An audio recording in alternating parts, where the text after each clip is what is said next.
Shalom, saudara terkasih dalam Kristus. Kita semua dalam kebaikan Tuhan, dan kalau hari ini kita ada, semua oleh karena kasih Tuhan. Oleh karena Tuhan mengasihi kita semua. Dan pagi hari ini kita boleh menikmati hadirat Tuhan lewat pujian penyembahan yang kita naikkan di hadapan Tuhan. Mari segenap hati kita mau datang. Kita mengakui bahwa Kaulah Tuhanku, Engkaulah Rajaku, Yesus Tuhan yang kita sembah pada pagi hari ini.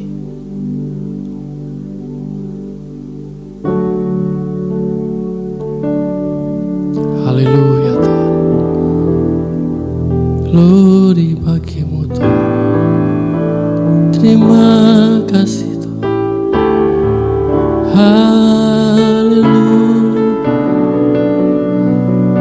Ada di setiap langkah hidup kami Tuhan. Engkau yang selalu menyertai hidup kami, dan Engkau yang menjamah setiap kami. Terima kasih Tuhan. Kaulah Tuhanku, Kaulah Rajaku.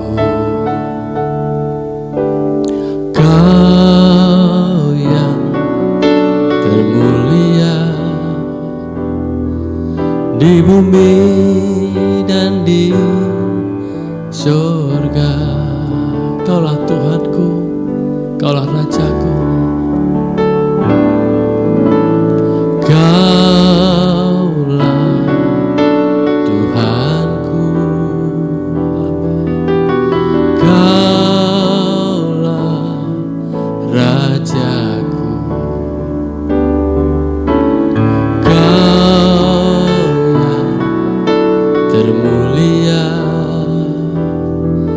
Di bumi dan di surga, ku sembah Kau Tuhan, ku sembah Kau Tuhan, ku puji, ku muliakan nama-Mu. Ku sembah Kau Tuhan, ku sembah Kau Tuhan, ku puji, ku muliakan nama-Mu. Haleluya Tuhan. Kaulah Tuhanku, Kaulah Rajaku. Kau yang termulia di bumi dan di surga. Ku sembah Kau Tuhan, ku sembah Kau Tuhan, ku puji, ku muliakan nama-Mu. Ku sembah Kau Tuhan, ku sembah Kau Tuhan, ku puji, ku muliakan nama-Mu. Mari sembah Dia. Haleluya. Terima kasih Tuhan, terima kasih Tuhan atas semua kasih setia-Mu. Glory. Haleluya. Haleluya. Syukur buat segalanya Tuhan. Haleluya. Engkau ajaib. Ku sembah Kau Tuhan, ku sembah Kau Tuhan, ku puji, ku muliakan nama-Mu. sembah Kau Tuhan, ku sembah Kau Tuhan, ku puji, ku muliakan nama-Mu. Ku puji, ku muliakan nama-Mu. Ku puji, ku muliakan nama-Mu. Ini pengakuan kami di hadapan-Mu Tuhan. Engkau Tuhan kami, Engkau Raja kami, Engkau Allah yang layak kami sanjung, kami tinggikan. Engkau yang berdaulat atas hidup kami Tuhan. Engkau yang menjamah setiap kami pagi hari ini Tuhan. Engkau yang melawat setiap kami umat-Mu Tuhan. Dimanapun kami ada, dimanapun kami berada Tuhan yang menjangkau kami. Engkau yang sanggup menolong kami. Hati kami bersuka cita, dan hadirat-Mu kami nikmati pagi hari ini Tuhan. Haleluya Tuhan. Engkau adalah sumber jawaban atas hidup kami, sumber kekuatan dalam hidup kami. Itu sebabnya hanya kepadamu kami berharap dan bersandar. Ini hidup kami Tuhan, kami akan terus menyembah Engkau, karena hanya Engkau yang layak terima segala pujian. Haleluya, haleluya, amin, haleluya. Tuhan Engkau ajaib bagiku, tak ada yang tak mungkin bagi-Mu. Kau yang telah berfirman dan semuanya jadi. Tuhan Engkau ajaib bagiku. Tuhan Engkau ajaib bagiku. Tak ada yang tak mungkin bagi-Mu. Semua yang ku saksikan perbuatan tangan-Mu. Tuhan Engkau ajaib bagiku. Sungguh ku percaya tiada yang mustahil. Mukjizat masih ada dalam hidupku. Sembuhkan sakitku, pulihkan jiwaku. Mukjizat masih ada bagiku. Biar pujian ini menguatkan kita semua. Keadaan apapun yang kita alami, kita percaya bahwa Tuhan terus ada dan mukjizat yang berlaku buat setiap kita. Tuhan Engkau ajaib bagiku. Tak ada yang tak mungkin bagi-Mu. Kau yang telah berfirman dan semuanya jadi. Tuhan Engkau ajaib bagiku. Tuhan Engkau ajaib bagiku. Tak ada yang tak mungkin bagi-Mu. Semua yang ku saksikan perbuatan tangan-Mu. Tuhan Engkau ajaib bagiku. Sungguh ku percaya tiada yang mustahil. Mukjizat masih ada dalam hidupku. Sembuhkan sakitku, pulihkan jiwaku. Mukjizat masih ada bagiku. Sungguh ku percaya tiada yang mustahil. Mukjizat masih ada dalam hidupku. Sembuhkan sakitku, pulihkan hidupku. Mukjizat masih ada bagiku. Mukjizat masih ada bagiku. Mukjizat masih ada bagiku.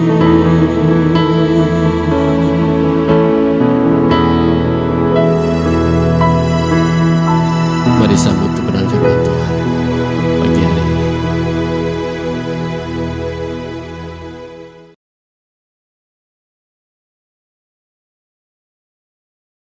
Shalom,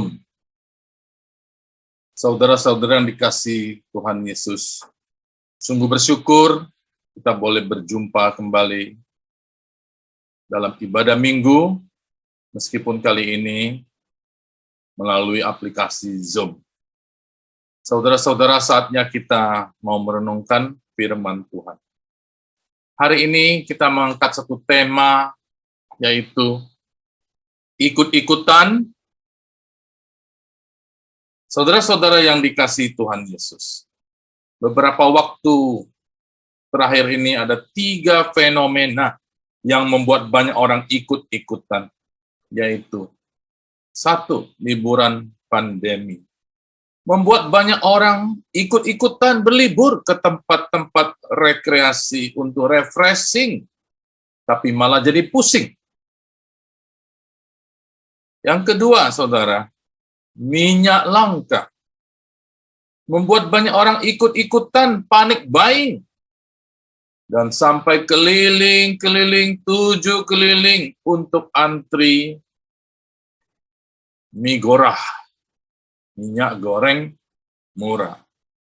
Dan yang ketiga, crazy rich. Membuat banyak orang ikut-ikutan investasi sana-sini. Mimpi untuk makin rich. Crazy rich. Richnya hilang, tinggal crazy.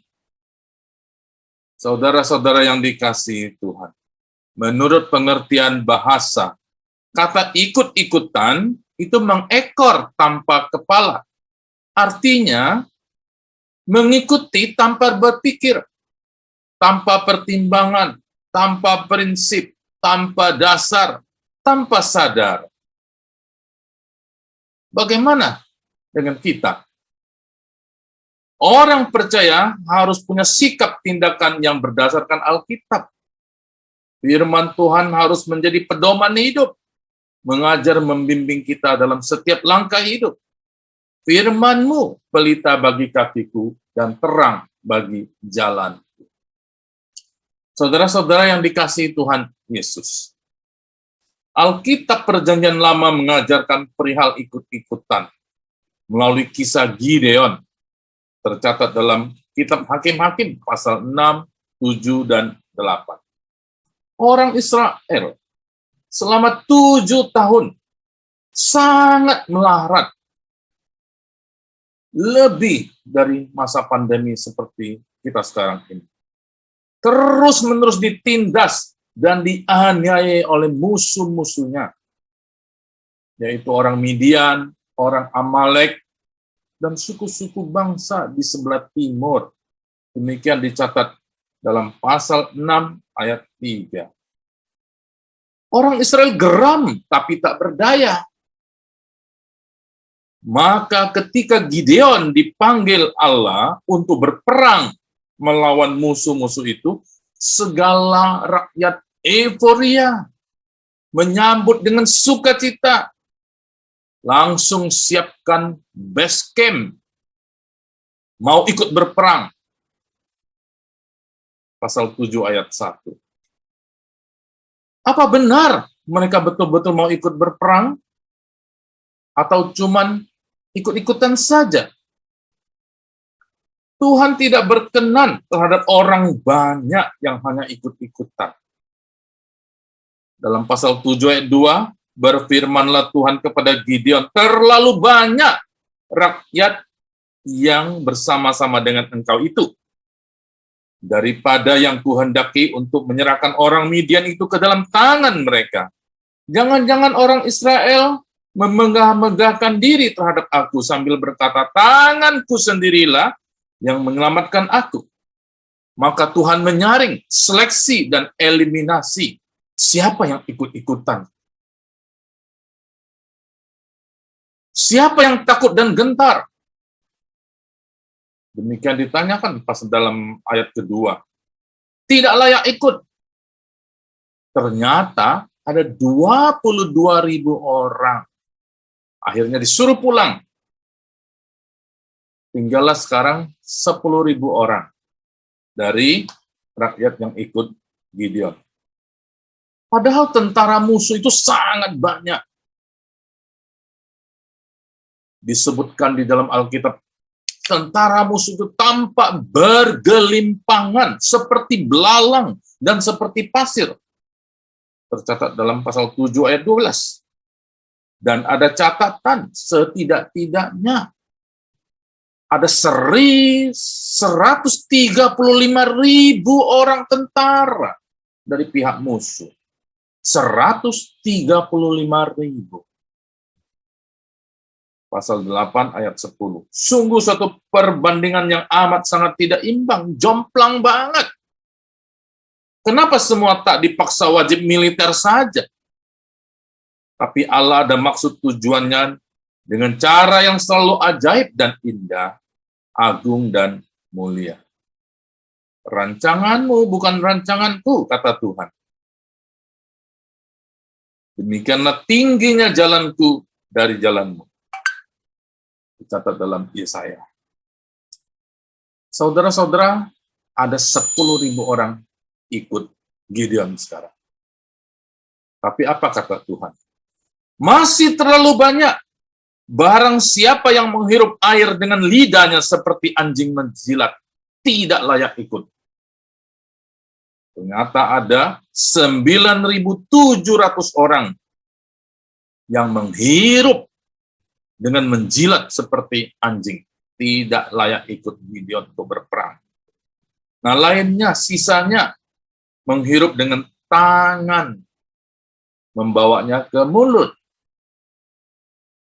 Ini dicatat dalam pasal 7 ayat 5. Dengan tangan menghirup air membawa ke mulut. Ada 300 orang. Inilah yang diperkenankan oleh Tuhan. Disaring sendiri oleh Tuhan. Sedikit sekali jumlahnya. Hanya 300 orang. Lalu berfirmanlah Tuhan kepada Gideon, dengan ke-300 orang yang menghirup itu akan kuselamatkan kamu. Kenapa sedikit sekali? Ya begitulah faktanya.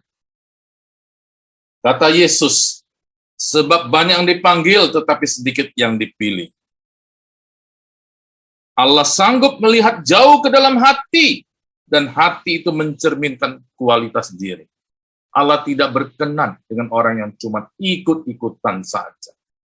Jadi 300 orang ini dipilih oleh Allah sendiri untuk ikut Gideon bersama-sama Gideon pergi berperang melawan musuh-musuh Israel.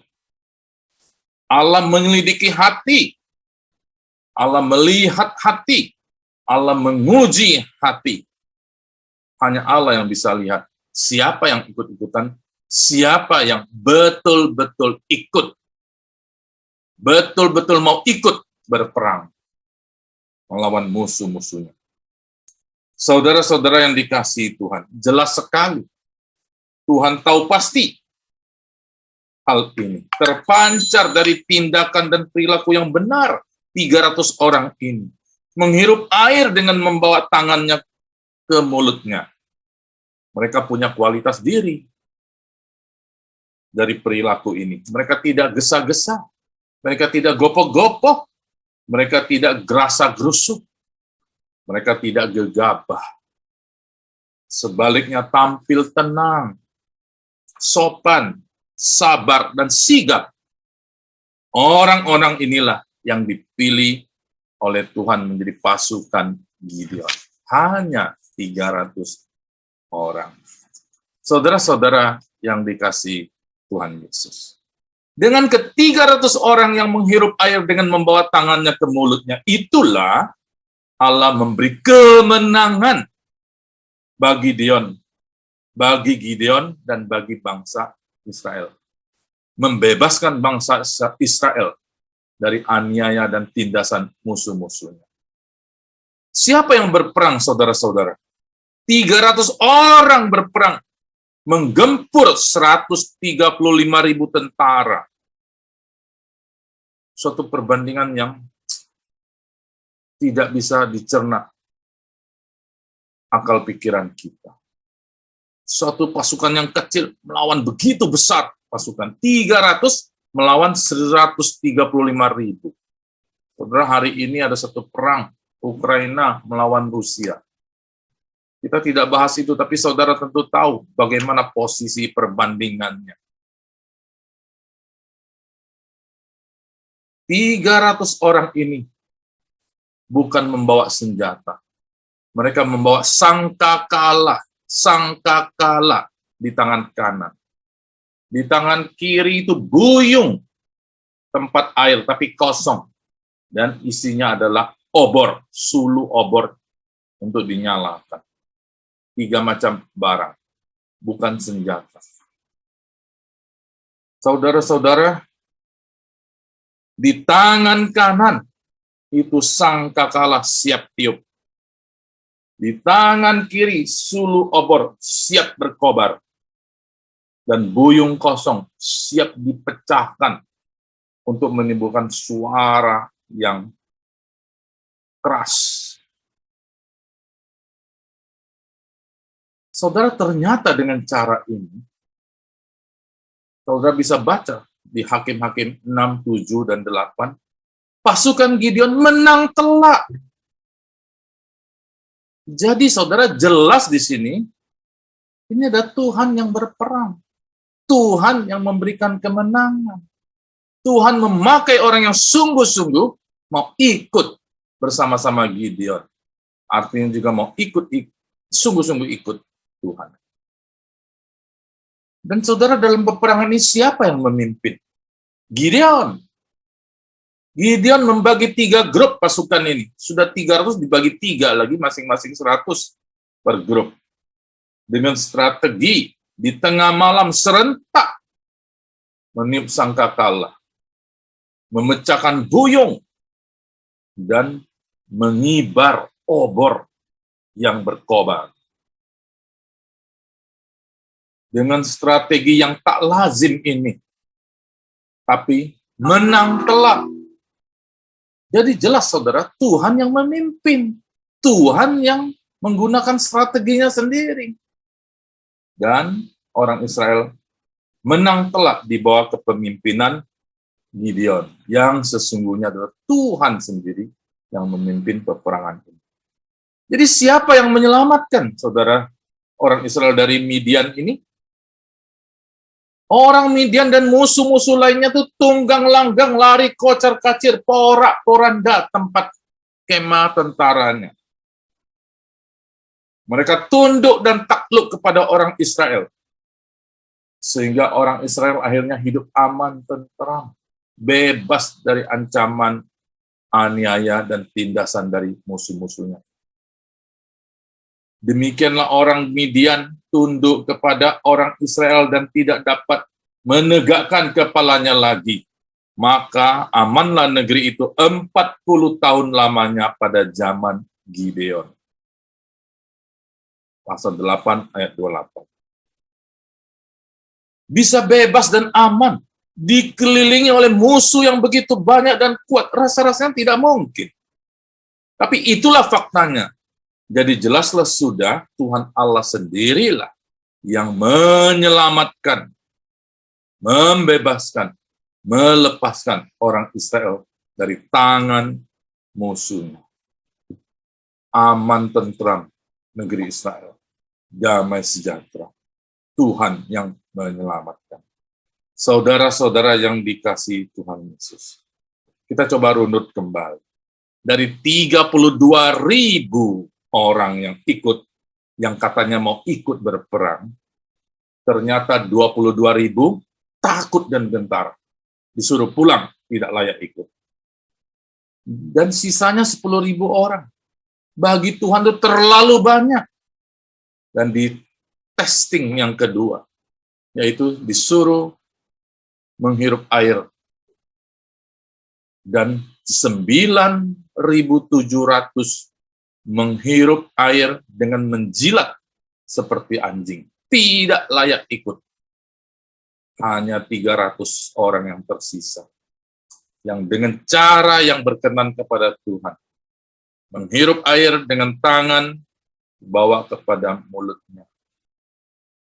Itulah yang dipilih oleh Tuhan. Inilah yang ikut berperang. Inilah yang sungguh-sungguh ikut berperang bersama Gideon dan memperoleh kemenangan. Saudara, kalau kita melihat begini, 300 orang itu cuma 3% dari keseluruhan yang semula mau ikut berperang itu ya. Dan kalau kita lihat dari yang seleksi kedua cuma 0,1%.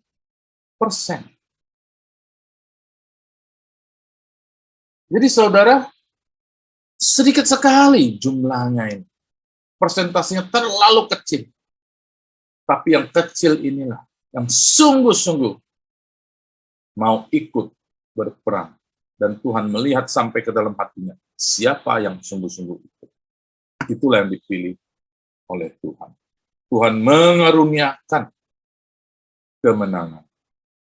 Genaplah sudah firman Tuhan kepada Gideon. Terlalu banyak rakyat yang bersama-sama dengan engkau itu daripada yang kuhendaki untuk menyerahkan orang Midian ke dalam tanganmu. Jangan-jangan orang Israel memegah-megahkan diri terhadap aku sambil berkata, tanganku sendiri yang menyelamatkan aku. Sekarang orang Israel tidak bisa berdalih. 300 tidak mungkin mengalahkan 135.000. Jadi mereka tahu ini adalah perbuatan ajaib dari Tuhan. Tuhan Allah yang dari dulu selalu berbuat sesuatu yang ajaib. Memimpin nenek moyang mereka keluar dari Mesir dengan cara yang ajaib.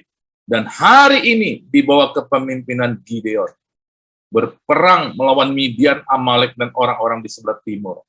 Menang telak, karena Tuhan sendiri yang mengaruniakan kemenangan itu kepada orang-orang yang sungguh-sungguh ikut Tuhan. Saudara-saudara yang dikasihi Tuhan, kita ingat Efesus 2 ayat 8. Sebab karena kasih karunia kamu diselamatkan oleh iman. Itu bukan hasil usahamu, tetapi pemberian Allah. Itu bukan hasil pekerjaanmu. Jangan ada orang yang memegahkan diri. Jadi saudara-saudara, jelas perjanjian lama dari kisah Gideon sampai ke perjanjian baru sama. Semua adalah kasih karunia Tuhan. Kita boleh mendapatkan kemenangan, kelepasan, kebebasan, keselamatan. Semua karena anugerah dan kasih karunia Allah saja. Puji Tuhan. Saudara-saudara yang dikasihi Tuhan Yesus. Dalam perjanjian baru, khususnya Yohanes 6, juga ada peristiwa yang paralel, saudara. Artinya paralel sama inti pengajarannya. Jadi Alkitab kita punya pengajaran yang sama, perjanjian lama dan perjanjian baru. Yohanes 6 mencatat orang banyak berbondong-bondong mengikuti dia. Karena mereka melihat mujizat-mujizat penyembuhan diadakannya terhadap orang-orang sakit. Keesokan harinya orang banyak melihat. Yohanes 6, saudara bisa melihat. Terus-menerus disebut orang banyak berbondong-bondong ikut Yesus. Apakah betul ikut Yesus? Atau cuma ikut-ikutan? Jumlahnya itu banyak sekali orang yang ikut Yesus. Tampaknya ikut Yesus. Sebenarnya mereka ikut-ikutan. Saudara, paling tidak tercatat itu belasan ribu. Kalau Kisah dari 5 roti dan 2 ikan, laki-lakinya saja 5.000. Tambah wanita dan anak-anak, belum lagi yang lain, Yesus ke kota-kota lain, desa-desa yang lain, berjalan sana-sini, berapa banyak orang yang ikut Yesus. Tidak ada angka yang secara tepat, tapi saudara pasti itu belasan ribu sampai puluhan ribu. Saudara, begitu banyak orang yang ikut. Tapi apakah ikut atau ikut-ikutan? Nah, saudara, kita perhatikan. Hal itu terjadi setelah peristiwa yang spektakuler dalam Kisah Yohanes 6 ini, yaitu 5 roti dan 2 ikan. Tapi ketika Yesus berkata, "Akulah roti hidup," pasal 6 ayat 35. 3 kali Yesus sebut, pasal 6 ayat 48 dan pasal 6 ayat 51. Yesus berkata, "Akulah roti hidup." Artinya, Yesus memberikan satu tuntutan. Kamu sudah tahu roti yang kamu makan itu. Aku yang membuat mujizat. Sekarang aku beritahukan, akulah roti hidup. Artinya apa? Yesus mau mengalihkan nilai-nilai jasmani kepada nilai-nilai rohani. Artinya dari urusan perut kenyang sampai pindah ke urusan hidup kekal. Nah, Yesus mau memindahkan nilai hidup manusia itu dari urusan jasmani kepada urusan rohani. Nah, saudara-saudara, ketika Yesus berkata, "Akulah roti hidup," berarti punya konsekuensi, saudara. Konsekuensinya itu artinya, kalau mau ikut Yesus, kan orang terus ikut Yesus itu. Maka Yesus keluarkan statement, "Akulah roti hidup," dan menuntut konsekuensi, tuntutan demikian. 1, kamu harus percaya bahwa akulah Yesus, roti hidup yang turun dari surga.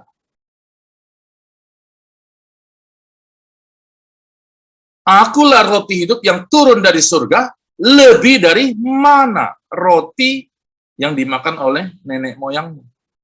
Jauh melampaui itu. Dan Yesus berkata, inilah benar-benar makanan.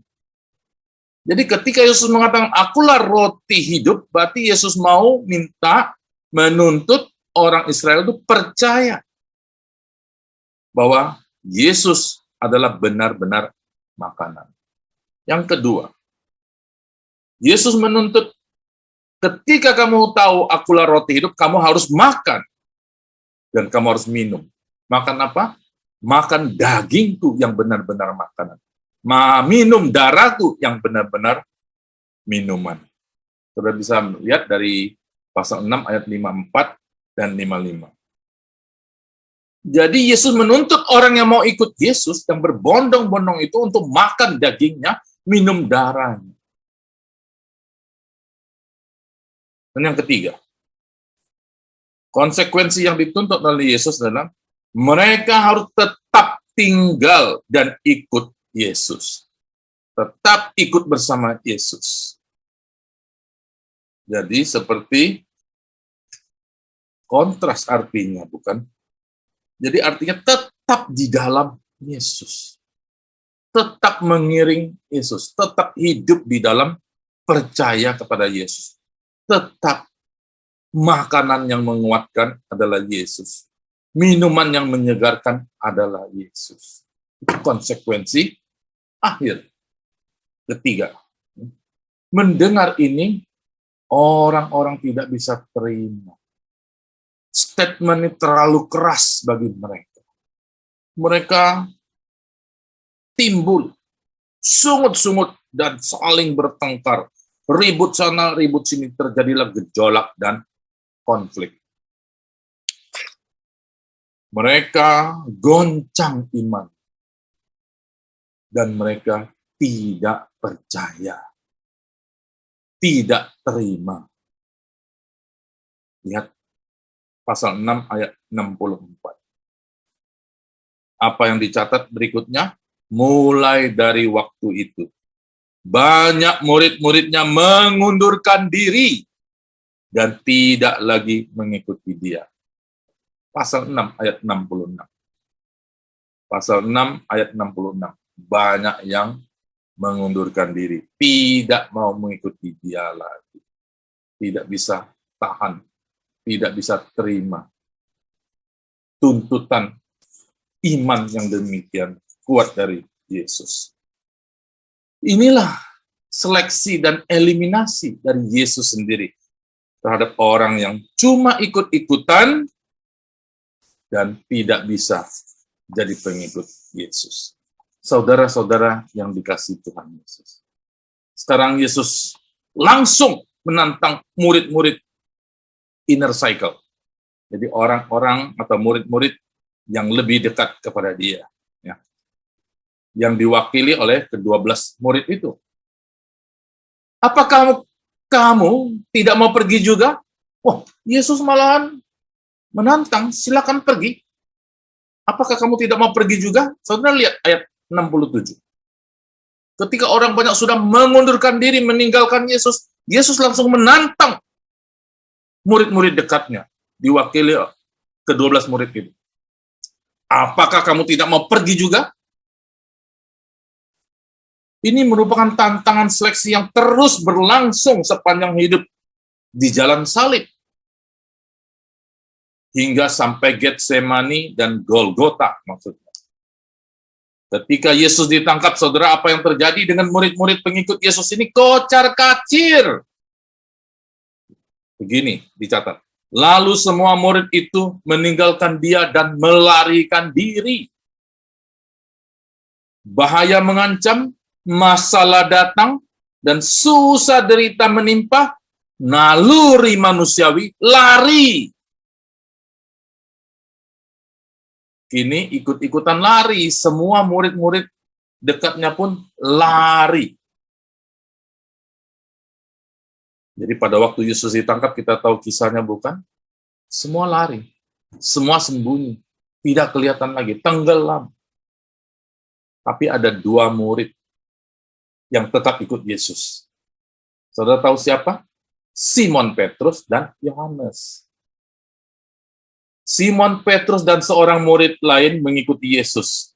Murid itu mengenal imam besar dan ia masuk bersama-sama dengan Yesus ke halaman istana imam besar. Tetapi Petrus tinggal di luar dekat pintu. Maka murid lain tadi yang mengenal imam besar kembali keluar bercakap-cakap dengan perempuan penjaga pintu, lalu membawa Petrus masuk. Saudara bisa baca di Yohanes 18 ya, 15 dan 16.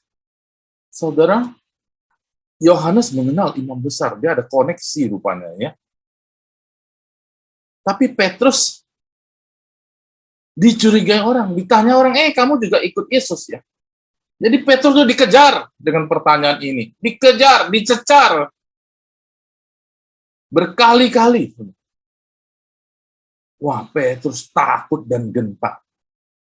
Tidak berani, dia tidak berani.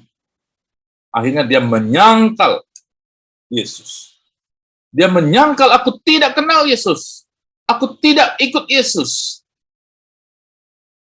Saudara tahu kisahnya? Akhirnya dia lari. Dia menangis sedih, terseduh-seduh. Karena sudah menyangkal Yesus. Karena Yesus sudah pernah katakan hal itu. Jadi saudara, kini tinggal 1 orang. Yohanes. Sendirian di sana. Yohanes ikut terus Yesus sampai ke Bukit Golgota. Yohanes lihat langsung Yesus dipaku, Yesus disalib. Tercatat dalam Yohanes 19 ayat 26 kisahnya demikian.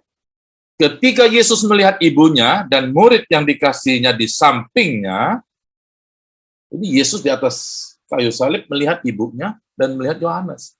Berarti Yohanes ada di bawah kaki salib Yesus.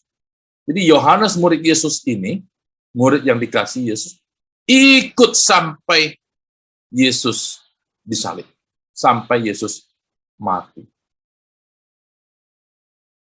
Saudara-saudara, dengan demikian kita dapat 3 tipe bukan murid Yesus. tiga tipikal representasi saja ya. Saudara, yang pertama, tipikal apa? Saudara, pertama adalah tipikal Yudas. Pengikut Yesus yang mengkhianati Yesus. Kedua, yaitu Petrus. Pengikut Yesus yang menyangkal Yesus. Ya, meskipun dia bertobat dan menyesal. Ya. Ketiga adalah Yohanes. Pengikut Yesus yang setia kepada Yesus. Saudara-saudara, ketiga tipe ini saja pengikut Yesus. Saudara, seperti Yudas, seperti Petrus, atau seperti Yohanes. Saudara-saudara yang dikasihi Tuhan Yesus, kita runut kembali. Dari belasan ribu orang, dari berbondong-bondong, begitu banyak orang ikut Yesus. Ternyata banyak ikut-ikutan saja. Ikut-ikutan saja. Ketika tidak ada makanan, ketika tidak ada mujizat, ketika dituntut dengan keras, mereka meninggalkan Yesus. Jadi tinggallah murid-murid inner cycle-nya, ya termasuk 70, yang 120, dan diwakili oleh 12 murid. Akhirnya siapa yang tinggal? Satu orang. Sampai Yesus disalib. Yohanes. Saudara-saudara, persentase terlalu kecil.